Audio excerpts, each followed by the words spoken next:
Vážené dámy, vážení pánové, dovolte mi, abych vás dnes přivítala ve Františkových lázních, kde očekáváme miliontého návštěvníka v našem překrásném akvaforu. Jsme velmi všichni zvědaví, kdo bude právě miliontým návštěvníkem, takže se pojďte na to podívat.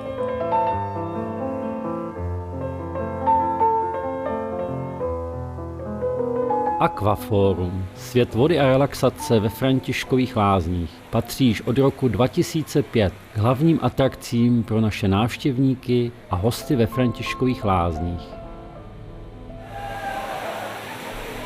Toto moderní zařízení nabízí kromě 7 bazénů i několik relaxačních prostorů až pro 300 hostů, a to při příjemné teplotě vody do 34 stupňů. Ale dnes je výjimečný den.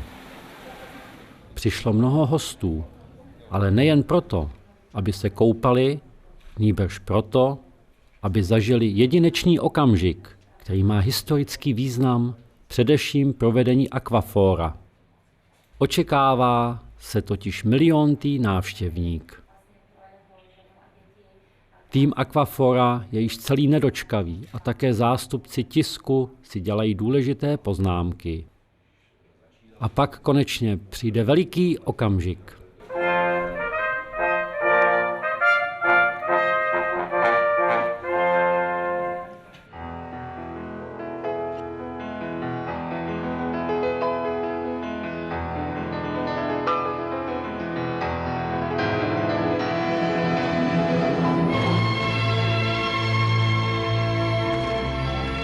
20. listopadu roku 2009, přesně ve 12 hodin 6 minut, vstoupí Edith Millerová společně se svým manželem do Akvafora.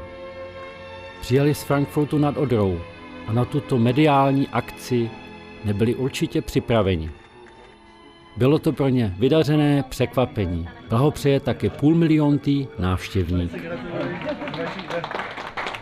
Dámy a pánové, meine sehr geehrte Damen und Herren, my máme miliontého zákazníka a samozřejmě, že takto slavnostní okamžik se nemůže obejít bez šampaňského vína.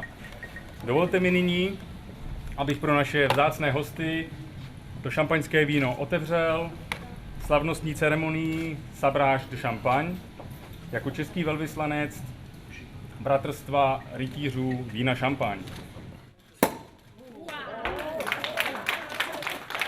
Po celém kolotoči gratulací si ještě připíjí s obchodním vedení akciové společnosti Lázně Františkovy lázně.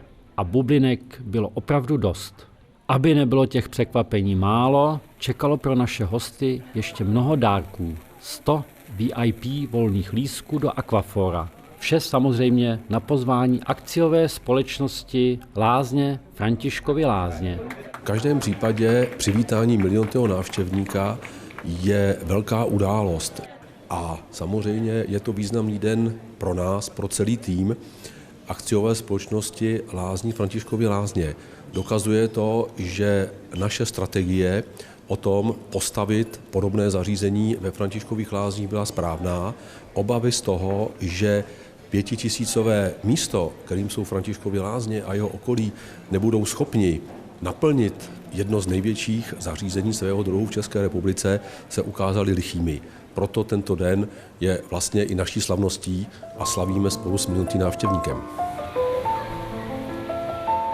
Zatímco dospělí ještě popíjejí skleničku, ti nejmenší pobývají mezitím raději rovnou v celém bazénu.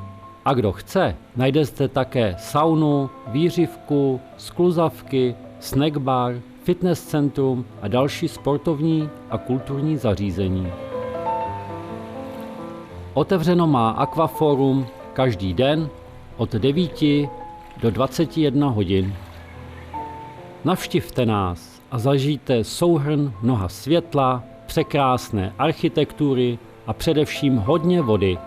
Také vy budete určitě nadšení a překvapení nejen z Akvafora, ale i celých Františkových lázní.